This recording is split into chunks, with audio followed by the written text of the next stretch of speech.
outlook. Well, the energy market operator yesterday gave a slightly rosier outlook for the power grid. They noted that there's been a little bit of progress getting new renewables into the grid, but it all comes with the big caveat that unless new projects come online without any delay, we still face the prospect of major blackouts across South Australia, Victoria and New South Wales. And I mean, let's be honest, at the rate we're going, who believes there won't be delays? Joining me now to discuss the implications of this report, Director of Energy Research at the Centre for Independent Studies, Aidan Morrison.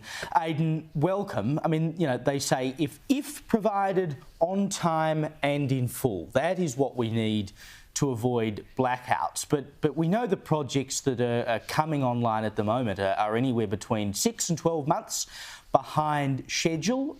We have many generators, particularly in South Australia, gas and diesel generators that were either touted to come back online and are not, including one at Torrens Island, and diesel generators that have been decommissioned 3 years ahead of schedule.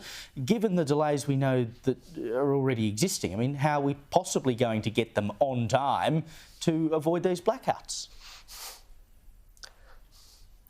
That's a really good summary, Caleb. Look, the report, it's called the Statement of Opportunities. It used to be to guide the market, to say what the free market would need to build to make sure we have reliable electricity. But the irony is that it actually demonstrates that this time the private market has funded and committed very, very little since last year. In fact, less than 2 gigawatts of new wind and solar. More than 6 would be required to meet the targets for the 2020-30 renewable energy target of 82%. So the market is providing very little, and it is only the assumption that all the state and federal plans are met and all the capacity they envisage being installed happens in full and on time that allows us to create the illusion that we don't have an issue coming up in the next decade. So that's quite an evolution from trying to guide the market to fill in the gaps to declaring openly that the state government and federal government subsidies and assumptions and projections must be completed and fulfilled entirely in order to avoid a problem. So it certainly does paint quite a tricky outlook. And the things that have been stepped in to basically fill the gap are things like the extension of the Eraring coal-fired power station. And I'd suggest that's one of the significant reasons why the overall situation has improved. I wrote in my column today that our expectations here are greater than Dickens. You mentioned Eraring there, though, and the report does say that that is one of the major reasons that they think going forward it's a little better than we otherwise thought it would be. I mean, surely that is proof that we need things like coal and gas in the mix still.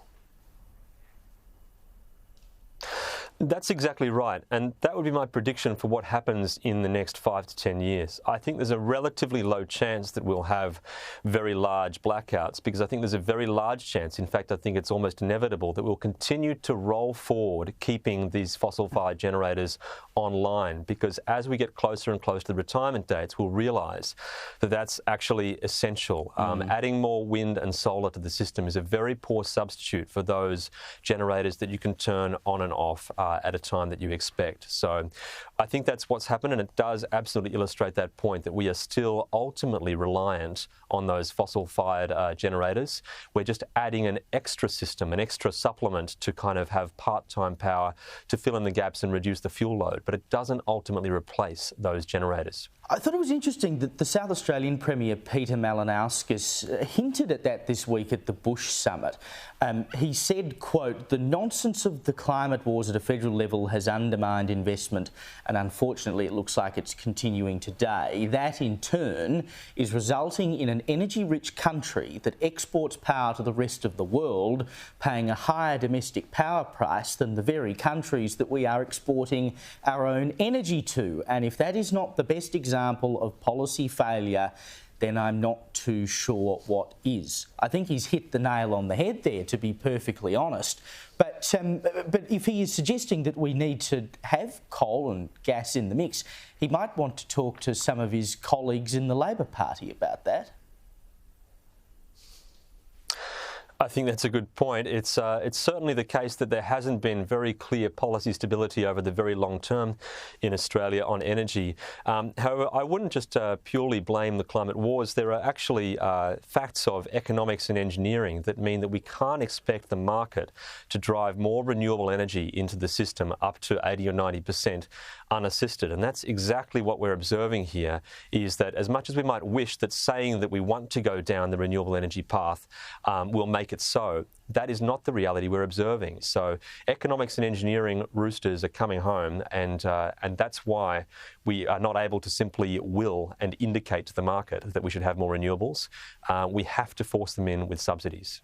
Who would have thought we live in a first world country, eh? Talking about blackouts again and again. Aidan Morrison, thank you so much for your time.